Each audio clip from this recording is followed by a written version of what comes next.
today's video tutorial, we are making a cute buttercream frosted heart-shaped cake, which would be perfect for Valentine's Day or anniversaries. So I have crumb-coated a heart-shaped cake. We just have a heart-shaped pan that we use, and crumb-coated it with our champagne buttercream recipe that you can find in the recipes section.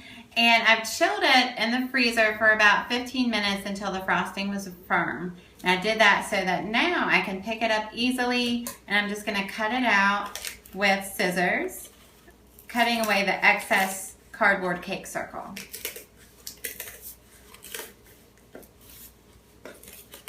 If you would rather, you could put the cake on a cutting board and then just use an X-Acto knife to cut away the excess.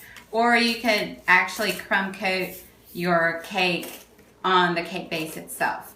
But we will meet back in just a few minutes. Okay, so I just wanted to talk to you for a second about our cake base. This is 3 cardboard cake circles that we have wrapped with a plastic tablecloth, and you can see we just attached the tablecloth all the way around with staples. So now what I'm going to do, now that I have cut out my heart-shaped cake, I'm just going to spread a little buttercream on the cake base for our glue. And then because this is chilled, I can easily just pick it up without worrying about anything breaking. Okay, so for our ribbon roses, we're going to be piping those with the help of a rose nail and some wax paper squares. So I'm just going to take a sheet of wax paper and fold it several times.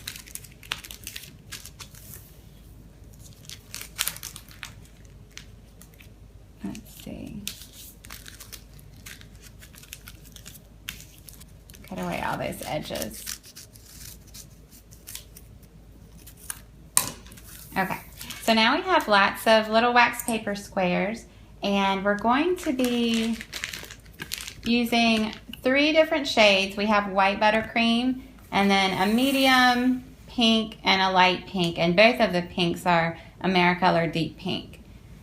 And all of our piping tips are 104 tips, but you can use your petal tip of choice for this. And the ribbon rose is one of the easiest flowers to do. Let's put a little buttercream on the rose now. Because all that we're going to do is start piping with the small end of the petal tip up, and I'm going to rotate the nail counterclockwise.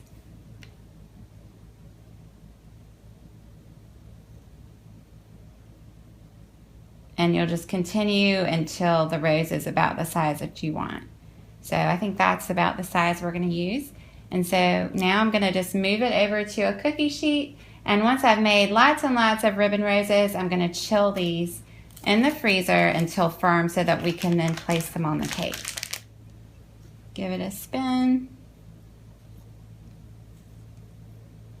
And you can vary the size if you'd like to, or even the angle of your piping tip will affect how open or close your ribbon rose is. Okay, so what I'm doing now is I'm going around the edge of the cake, the side of the cake, with some piped leaves, and this just gives us a really interesting sort of textured look.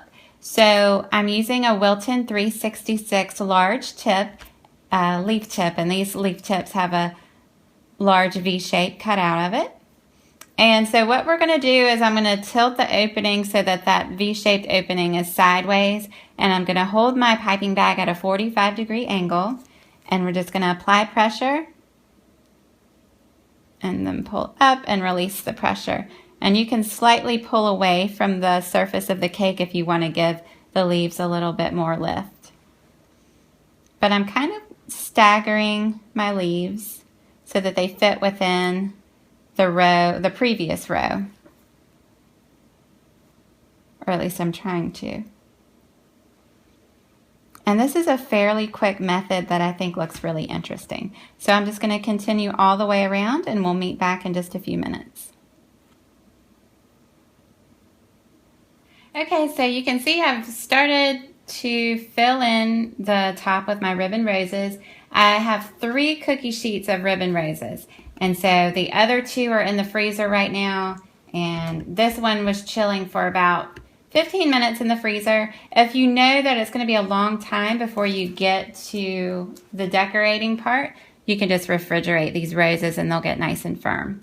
And then as these begin to soften, I'll just swap out this tray for another tray.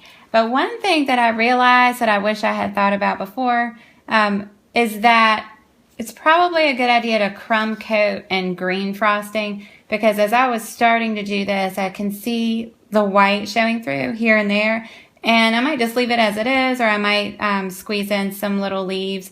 But down here, I decided to just spread on green just to see if I like the way that looked. And I think that is easier. So you might be able to see where I spread a little green frosting before I started pressing these in.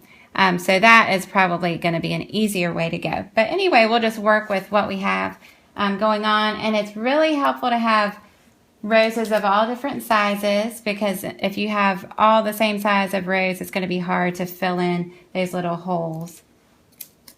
So just keep that in mind when you're doing your piping.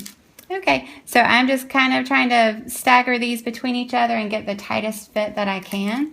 You can also see that I extended the rows of leaves a little bit further onto the cake. Okay, so I'm just going to continue filling in with all the different colors, and we'll meet back in just a little while. Our cake is almost finished. I filled in the top with the roses, and I just have a couple more here and there to fill in. But I wanted to also mention that I am just dropping in little sugar pearls here and there to some of the openings that we have. And I'll tilt this up so you can get a better look. But also I'm going to sneak in some leaves. And so I've switched my piping tip to a smaller leaf tip, just a tip 352. And so just here and there when I have little spaces, I'm just going to pipe in just a tiny little delicate leaf. Okay, so I'm going to continue this and we'll meet back in just a few minutes. As a finishing touch, I'm just adding a few piped hearts along the edge of the cake. And I'm just doing that with a round tip 6, but any little round tip will do. And I'm just going to kind of make a little trail. Okay. Okay, our cake is finished. I think it came out really cute, and the technique is very, very simple to do. It's a little time consuming with so many flowers, but I love the final result. So I hope you enjoyed the tutorial. We'll see you next time.